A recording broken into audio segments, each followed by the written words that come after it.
Bonjour tout le monde. On est à la mi-mandat aujourd'hui et il y a un sondage qui vient de paraître qui indique que le Parti québécois est toujours le parti favori, le parti préféré des Québécois. C'est encourageant. On est une petite équipe, on travaille très fort, on va continuer à le faire. Les sondages, ça fluctue, ça va fluctuer.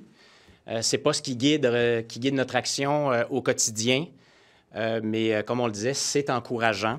C'est une bonne nouvelle pour nous à la mi-mandat et je passe la parole à mon collègue Joël Arsenault. Oui, aujourd'hui, on apprend avec de nouvelles révélations de Radio-Canada du journaliste Thomas Gerbet, en fait, que le processus d'évaluation environnementale du projet Northvolt a été complètement vicié de bout en bout. On a les transcriptions des commentaires des fonctionnaires qui se voient contraints d'adopter un projet pour lequel ils ne peuvent pas faire une analyse pleine et entière et exiger les correctifs nécessaires. On voit que le processus a été bâclé. On voit qu'en fait, on a tout fait, contrairement à ce que le ministre Charest a dit, pour éviter l'examen du BAP. On a changé la réglementation pour que le projet devienne conforme selon certaines réglementations. Donc, on a taillé sur mesure la réglementation pour adopter le projet. Le problème que ça soulève, c'est que le ministre de l'Environnement, plutôt que protéger l'environnement, comme c'est sa responsabilité, en fait, il a protégé le projet du gouvernement, le projet dans lequel le gouvernement a mis énormément de fonds publics. Et on voit ce qui s'est passé par la suite. On voit avec le recul qu'on aurait eu amplement de temps de faire un BAP. C'était même une hypothèse qui avait été soulevée et qui a été rejetée. Et puis, surtout, je pense que ça mine l'intégrité du ministère dans ses analyses. Et ça, c'est extrêmement lourd de conséquences parce qu'on est dans un état de droit, on est dans une administration publique où tous les promoteurs doivent être considérés de la même façon et doivent répondre aux mêmes règles, aux mêmes normes. Alors, qu'est-ce que ça dit pour les projets à venir, pour ceux qui devront se conformer à toutes les règles environnementales, alors que, dans ce cas-là, le gouvernement a choisi politiquement d'intervenir pour essentiellement passer outre à la réglementation du gouvernement du Québec. Alors, c'est là-dessus, on peut prendre vos questions. Des zones d'attente pour les demandeurs d'asile, c'est une option qui est évaluée par le gouvernement. Prendre l'exemple français où on aménagerait, entre autres près des aéroports, des endroits pour accueillir, héberger temporairement les demandeurs d'asile avant peut-être de les relocaliser ailleurs. Est-ce que c'est une solution qui est envisageable selon vous? Bon, avant de penser à des infrastructures de ce genre-là, il faut réfléchir aux politiques publiques. Et le problème essentiel qu'on a au Québec en matière d'immigration, c'est un problème de politique publique, de mauvaises politiques publiques qui ont mené à des situations difficiles, y compris pour les demandeurs d'asile. Donc, c'est une mauvaise gestion du gouvernement fédéral, mauvaise gestion du gouvernement du Québec. Et donc, on doit réfléchir au seuil d'immigration, on doit réfléchir aux politiques d'accueil des nouveaux arrivants, y compris des demandeurs d'asile. C'est bien de regarder ce qui se fait à l'étranger. Est-ce qu'il y a des expériences où ce genre d'infrastructures ont été un succès? Nous, on va demander de regarder ça si le gouvernement veut aller vers là avec beaucoup d'attention, parce qu'il peut y avoir aussi des risques que ça devienne des installations qui ne sont pas appropriées pour la dignité des personnes qui ne sont pas des criminels, mais qui sont des gens qui cherchent une vie meilleure. Une cible d'attente idéale là, pour les personnes là, qui seraient dans cette espèce de zone-là, ça devrait être quoi, 2 ou 3 mois, en sens qu'actuellement, c'est 3 ans, je crois, là, les délais de traitement. Là. Mais ça devrait être quoi, la cible idéale? Parce qu'on voit qu'il y a beaucoup de pays occidentaux qui ont le même problème. Là, on a un grave problème, c'est-à-dire que dans tous les secteurs de l'immigration, pour les demandeurs d'asile, mais pour aussi tous les autres types de demandeurs, il y a des délais excessifs. C'est la même chose pour la réunification familiale. Et la situation s'est empirée au fil des ans en raison de mauvaises politiques publiques et de mauvaise gestion du gouvernement fédéral et du gouvernement du Québec. Donc, il faut chercher à les réduire. Dans le cas des demandeurs d'asile, ce sont des gens qui fuient des situations extrêmement difficiles dans leur pays. Donc, il faut avoir des délais de traitement qui sont adéquats. Quelles sont les cibles? Bien, nous, on s'en vient avec un plan prochainement plus détaillé en matière d'immigration, mais ça, c'est au gouvernement de fixer ces cibles-là, puis d'atteindre les résultats. Parce que c'est une chose d'annoncer des intentions, c'en est une autre de livrer les résultats. Et là, on a un gouvernement en matière d'immigration qui dit beaucoup de choses, qui fait beaucoup d'esbroufs, qui met beaucoup la faute sur les autres, mais qui livre peu de résultats. J'aimerais vous entendre sur la sortie du SFPQ aujourd'hui, qui accuse le Parti québécois et votre chef surtout de vouloir couper des fonctionnaires. Ils disent que c'est du populisme. Et je les cite, là, René Lévesque et ses acolytes vont se retourner dans leur tombe. Je voudrais vous entendre là-dessus. Oui, bien déjà, je pense que Paul Saint-Pierre Plamondon a déjà une réaction sur les médias sociaux. Mais essentiellement, ce qu'on dit, c'est qu'on est toujours prêt à collaborer avec les syndicats, avec les représentants des travailleurs de l'État, mais qu'il y a certains commentaires qu'on ne peut pas laisser passer. Et c'est le cas dans ce qui nous occupe, là, dans la sortie de ce matin. Parce que, quelle est la situation? On a un gouvernement de la CAQ qui dit, nous, on veut, qui s'est présenté en disant, bien, nous, on va travailler sur la taille de l'État et qui fait exactement l'inverse, qui embauche plus de monde, mais qui embauche plus de monde, pas pour livrer des services, mais pour faire plus de paperasse, plus de bureaucratie. Le rapport du protecteur du citoyen du Québec, qui a été publié il y a quelques jours, est extrêmement important sur cette question-là. Il nous dit qu'on assiste à une déshumanisation des services publics parce qu'on est moins concentré sur les services publics et plutôt sur les contrôles et sur la paperasse, notamment pour protéger l'image du gouvernement. Alors nous, là, ce qu'on dit, c'est qu'on veut valoriser le rôle des travailleurs de l'État, le rôle de la fonction publique dans la livraison de services, qu'on cesse d'insister sur des contrôles excessifs puis des couches additionnelles de contrôle pour qu'on se concentre sur la livraison des services. C'est ça qu'on dit. Oui, le chef a parlé de couper des fonctionnaires, là. Où est-ce qu'on peut couper, selon vous, des fonctionnaires? Je vais vous donner un exemple très intéressant. Les centres jeunesse-emploi du Québec que j'ai rencontrés, notamment dans Jean Talon puis ailleurs au Québec, qui nous disent qu'actuellement, les centres jeunesse-emploi, les carrefours jeunesse-emploi, pardon, doivent produire annuellement, tenez-vous bien, 2576 rapports. Ils se rapportent à à 3 ministères, différentes agences. Il y a 118 agents de l'État qui traitent les rapports des carrefours jeunesse-emploi. Ils estiment que ça leur coûte 55 millions de dollars par année à faire ça. Nous, ce qu'on dit, c'est ça le problème, et c'est eux-mêmes qui disent « Laissez-nous accompagner les jeunes, laissez-nous livrer des services et arrêtez de nous imposer des contrôles puis de la paperasse et de la bureaucratie. » Ça, c'est un exemple concret de ce qu'on dit. En voilà un, et il y en a d'autres dans l'administration. Quand M. Legault est arrivé en 2018, là, son premier discours, lorsqu'il a fait son Conseil des ministres, il a dit « On ne se laissera pas mener par les lobbies ». Est-ce que le Parti québécois dit la même chose quand s'il prend le pouvoir aux prochaines élections? On est en dialogue constant avec l'ensemble des parties prenantes dans ces dossiers-là. Aujourd'hui, il y a eu cette sortie-là. On y a répondu. L'important, c'est de se concentrer sur les résultats. Et ce qu'on dit, c'est que notre discours se rejoint à plusieurs endroits. Je pense que les syndicats aussi veulent revaloriser le rôle des employés de l'État, se concentrer sur la livraison de services, pas être en train de faire de la bureaucratie, de la paperasse et des contrôles excessifs.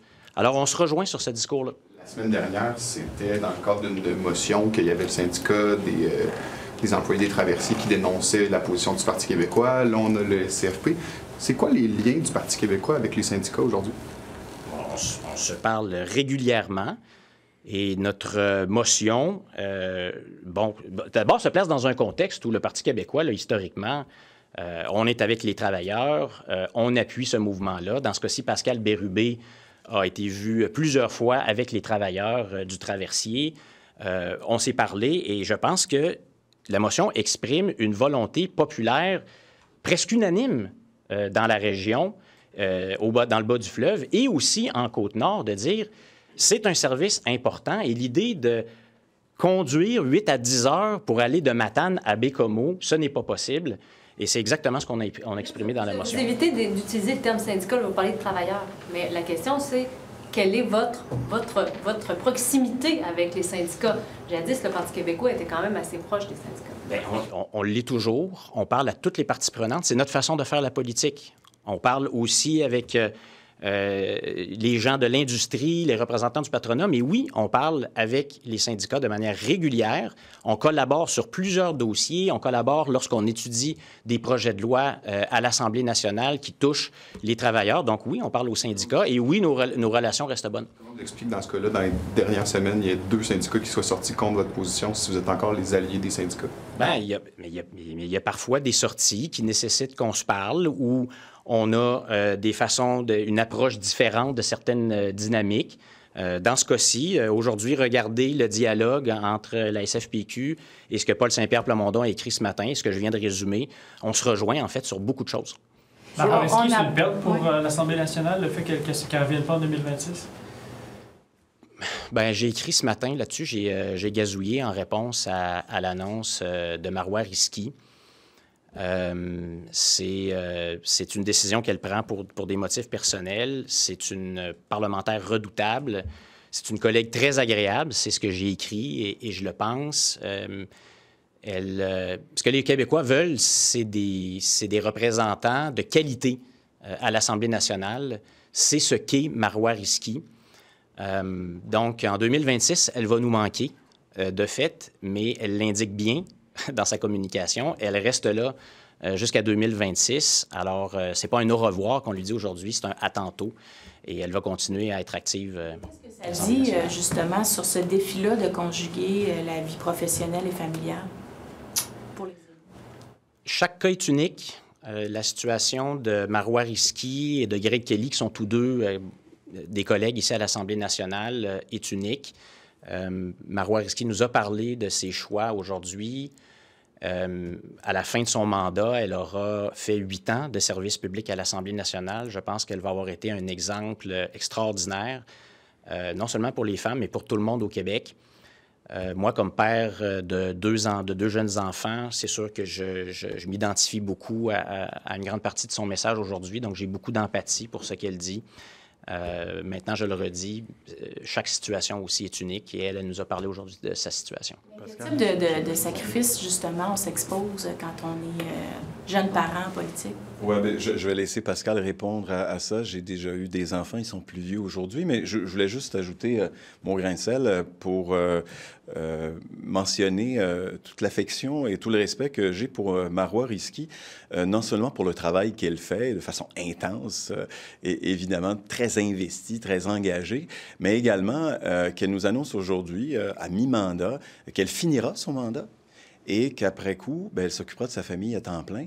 Je pense que c'est une décision qui est extrêmement courageuse, qui est aussi extrêmement responsable aussi.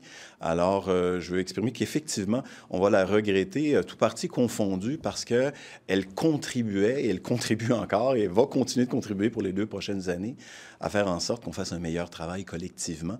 Alors, elle a fait plusieurs initiatives aussi en transpartisanerie, là, dans le dernier mandat et dans le mandat actuel, qui est tout à son honneur et qui rehausse donc le travail de tous les élus.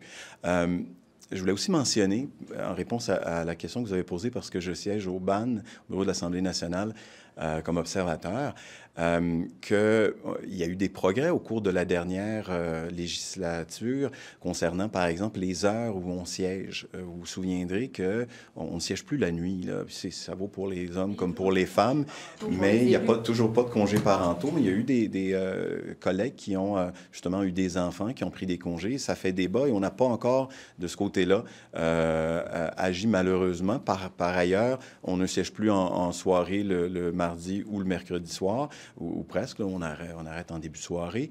Tout ça pour favoriser la conciliation famille-travail. Il y a la halte garderie qui a été mise en place. Ce que je veux simplement dire, il y a eu des pas, malheureusement trop timides, et je pense que ça nous envoie le message qu'il faut continuer justement à favoriser l'avenue des femmes en politique, parce que évidemment c'est l'objectif, c'est la parité, et on sait que pour les femmes, mais aussi pour plusieurs pères aussi, ça constitue un défi là-dessus. Je pense que Pascal est mieux placé que moi pour compléter.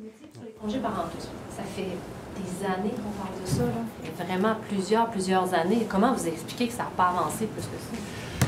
Bien, comment l'expliquer? En fait, c'est parce que le poste de député est, disons, il est particulier, il obéit à un régime tout à fait exceptionnel. On ne travaille pas pour l'Assemblée nationale, on travaille pour nos citoyens, on se fait élire. Bien, exactement, je pense qu'on peut s'inspirer de ce qui se fait ailleurs. On pourrait parler du vote électronique aussi à distance.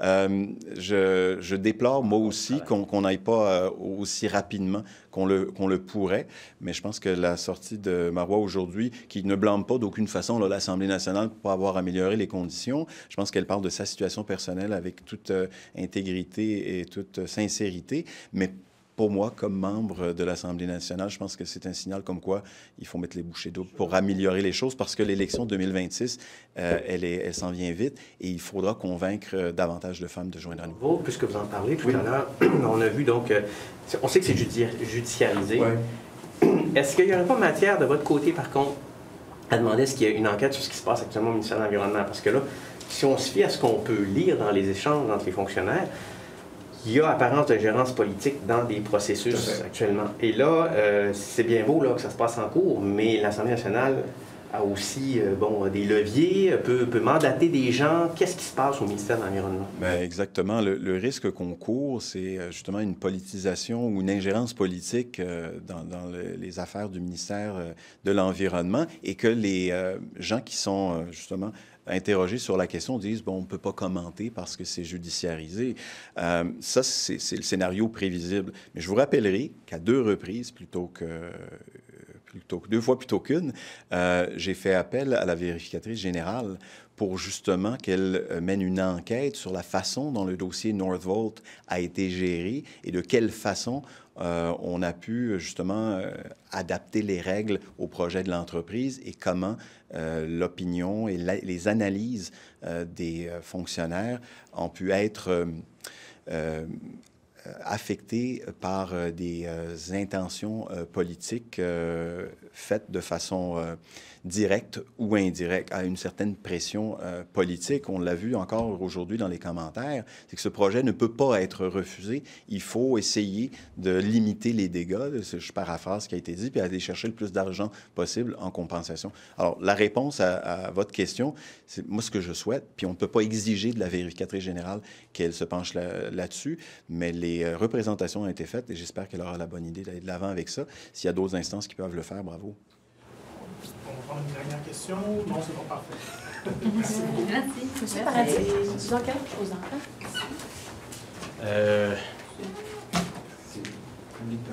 Non, mais c'est juste parce que vous disiez que vous aviez 2 jeunes enfants.